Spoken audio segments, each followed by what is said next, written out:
প্রেগন্যান্সির ৯ মাসের উঁচু পেট নিয়ে প্রথমবারের মতো শ্বশুরবাড়িতে পা রাখতেই সতীনের মুখোমুখি হলাম আমি। এখানে এসে লোকমুখে জানতে পারলাম আমার স্বামীর দ্বিতীয় স্ত্রী আমি। আমার আগেও সে একটি বিয়ে করেছে, ইভেন এখনও তার প্রথম স্ত্রী রয়েছে।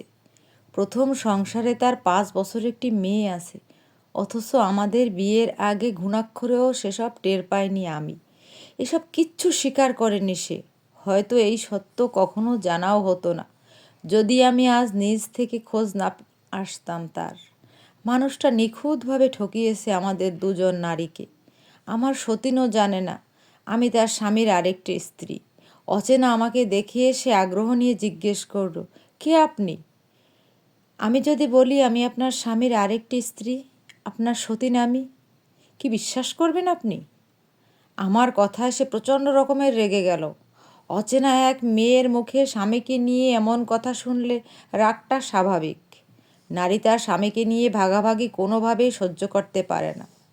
আমিও পারছি না, আমার সতীনও পারবে না। সে আমার দিকে অগ্নি চোখে তাকিয়ে বলল, এই মেয়ে, কী সব ফালতু কথা বলছিস তুই? এক্ষুনি বের হ আমার বাসা থেকে। আমি কোনো ফালতু কথা বলছি না। তার সাথে রিলেশন করেই আমার বিয়ে হয়েছিল। আমি শহরের মেয়ে। আমাদের ফ্ল্যাটের পাশেই ছিল তার ফ্ল্যাট। সে ওখানেই চাকরি করত। ফ্ল্যাটে একাই থাকতো। ওখানে সবাই জানতো সে অবিবাহিত। বাবা মা গ্রামে থাকে। একথাও তার মুখের শোনা। আমাদের পাশাপাশি বাসা হওয়ার সুবাদে তার সাথে টুকটাক কথা হতো। দেখা হলেই প্রতিবার সে আগ্রহ নিয়ে আগে কথা বলতো। তার কথা বলার ভঙ্গি ছিল অসাধারণ। আমার ভালো লাগতো। যে কেউ যে কোনো মেয়েরই ভালো লাগবে তাকে। দেখতে শুনতে ভালো, শিক্ষিত যুবক। এভাবে কিছুদিন যেতে না যেতেই সে সরাসরি বিয়ের প্রস্তাব দিল আমায়। আমি তখন অমত করলাম।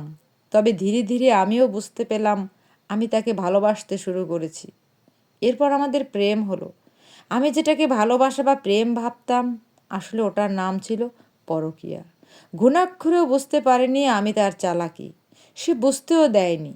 প্রেম হওয়ার ৬ মাসের মাথায় সে আমাকে বিয়ে করার জন্য পাগল হয়ে গেল। আমার বাবা নেই, আমরা ২ বোন। আমার বিয়ের ব্যাপারে সে মায়ের সাথে সরাসরি কথা বলল। মা প্রথম প্রথম রাজি হননি, তবুও সে হাল ছাড়েনি। এরপর বিভিন্ন কৌশলে আমার মাকেও রাজি করালো। ছেলে ভালো চাকরি করে, দেখতে শুনতে ভালো, তাই আমার পরিবার আর অমত করেনি। মা বললেন, তুমি আমার মেয়েকে বিয়ে করতে চাইলে তোমার অভিভাবকদের নিয়ে আসতে হবে। তাদের মতামতেরও প্রয়োজন আছে। এরপর সে তার বাবা মাকে গ্রাম থেকে আসতে বলল। তারাও আমাকে পছন্দ করলেন। এভাবেই বিয়েটা হলো আমাদের। বিয়ের পরপরই তারা গ্রামে চলে গেল। আমরা দুজন শহরে থাকতাম। মাঝে মধ্যে সে ছুটিতে গ্রামে যেত, কিন্তু আমাকে কখনো নিয়ে যেত না। আমি যেতে চাইলে বলতো, তোমার অনার্স শেষ হলেই একেবারে ধুমধাম করে তুলে নিতে চাইছে আমার আব্বা আম্মা। আমিও মেনে নিলাম। উনি যে কয়দিন ছুটিতে থাকতো সব সময় ব্যস্ত থাকতো। তখন খুব একটা কথা হতো না আমাদের, হলেও দিনের বেলা টুকটাক হতো। হবেই তো। আজ বুঝলাম সে কারণ।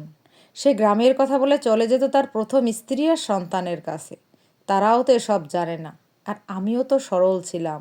সে যা বুঝাতো তাই বুঝতাম। কখনো সন্দেহ করতাম না। আর আমার এই সরলতা আর বিশ্বাসের সুযোগ নিয়ে সে আমাকে নিখুঁতভাবে ঠকিয়েছে। তবুও আমি টের পাইনি। বিয়ের ৬ মাস যেতেই আমি বাচ্চা কনসেপ্ট করি।